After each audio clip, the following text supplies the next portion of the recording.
नमस्कार प्रिय मित्रों, मैं अनुष्का पंत कुमाऊं पब्लिक स्कूल द्वारा हाट में कक्षा 6 ब की छात्रा हूँ।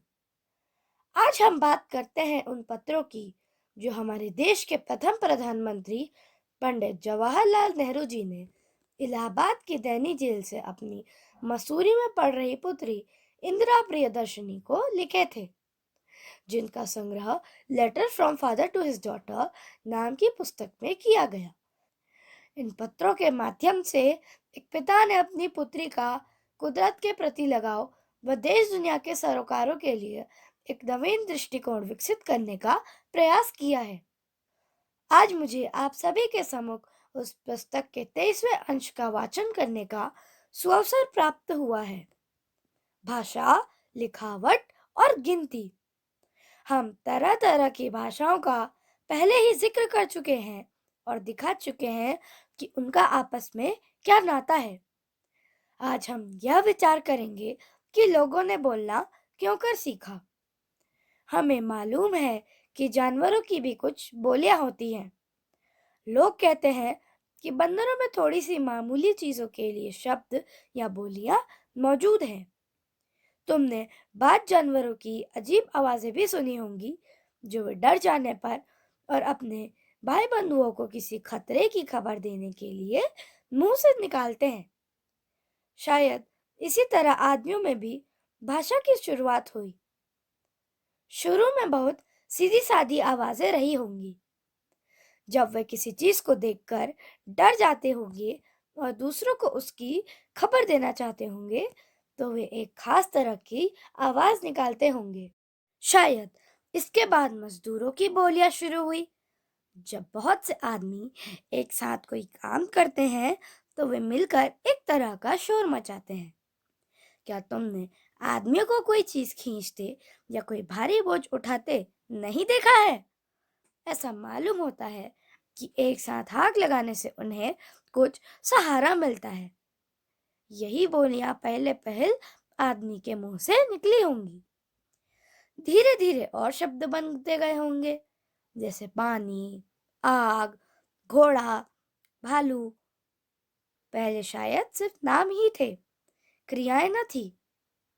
अगर कोई आदमी यह कहना चाहता होगा कि मैंने भालू देखा है, तो वह एक शब्द भालू कहता होगा और बच्चों की तरह भालू की तरफ इशारा करता होगा।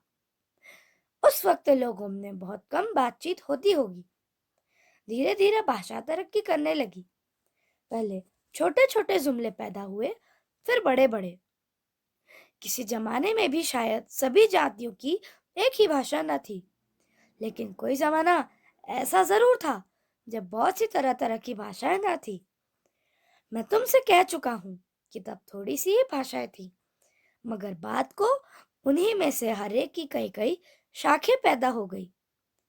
सभ्यता शुरू होने के जमाने तक जिसका हम जिक्र कर रहे हैं, भाषा ने बहुत तरक्की कर ली थी। बहुत से गीत बन गए थे और भाट और गवैये उन्हें गाते थे। उस जमाने में न लिखने का बहुत रिवाज था और न बहुत किताबें थी, इसलिए लोगों को अब से कई ज्यादा बातें याद रखनी पड़ती थी। तुकबंदियों और छंदों को याद रखना ज्यादा सहल है। यही सबब है कि उन मुल्कों में जहां पुराने जमाने में सभ्यता फैली हुई थी, तुकबंदियों और लड़ाई के गीत का बहुत रिवाज था। भाटों और गवैये को मरे हुए वीरों की बहादुरी के गीत बहुत अच्छे लगते थे। उस जमाने में आदमी की जिंदगी का खास काम लड़ना था, इसलिए उनके गीत भी लड़ाइयों के ही हैं। हिंदुस्तान ही नहीं, दूसरे मुल्कों में भी यही रिवाज था। लिखने की शुरुआत भी बहुत मजेदार है।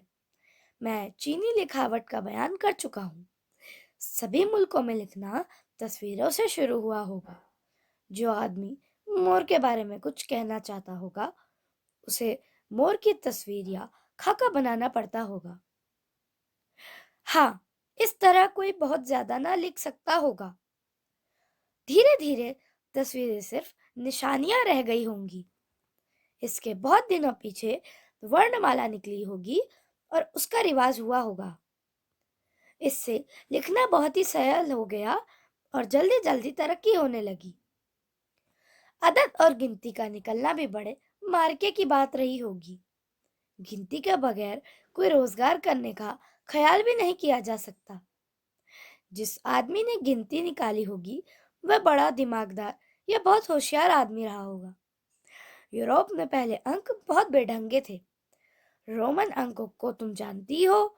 आई, double I, triple I, I V, V, V I, V double I, V triple I X, X इत्यादि। ये बहुत बेढंगे हैं और इन्हें काम में लाना मुश्किल है। आजकल हम हर एक भाषा में जिन अंकों को काम में लाते हैं वे बहुत अच्छे हैं। मैं 1, 2, 3, 4, 5, 6, 7, 8, 9, 10 वगैरह अंकों को कह रहा हूँ। इन्हें अरबी अंक कहते हैं क्योंकि यूरोप वालों ने इन्हें अरब जाति से सीखा, लेकिन अरब वालों ने उन्हें हिंदुस्तानियों से सीखा था, इसलिए उन्हें हिंदुस्तानी अंक कहना ज्यादा मुनासिब होगा। लेकिन मैं तो सर पर दौड़ा जा रहा हूँ, अभी हम अरब जाति तक नहीं पहुंचे हैं।